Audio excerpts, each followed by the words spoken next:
kamu yang suka nanya, Bang, bayar pajak PBB atau pajak restoran, pajak reklame, pajak hotel di mana, Bang? Ikutin aku ya. Jadi teman-teman, ini kita geraknya dari Lampung ya. Kita melewati Jalan T. Hamzah Bendahara. Lurus saja kita melewati Simpang 5. Ikutin jalan terus pastikan saudara kawan-kawan sekalian menjumpai ini ya, kota Banda Aceh. Kita sudah sampai kota Banda Aceh dan pastikan ada masjid raya di situ. Kalau tidak ada masjid raya berarti itu bukan kota Banda Aceh. Oke, kita lanjutkan. Ada Taman Sari, Kota Bustanul Salatin, dan di samping kirinya ada Balai Kota di pusat pemerintahan kota Banda Aceh.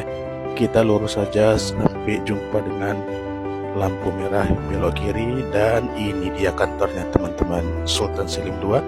Langsung saja kita parkir yang rapi ya. Pastikan teman-teman mematikan keretanya ketika parkir, dan pastikan juga teman-teman masuknya melalui pintu depan, dan jangan lupa ucapkan assalamualaikum ya teman-teman.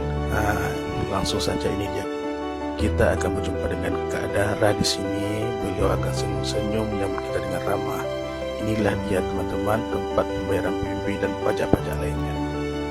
Jangan lupa bahagia dan hurra!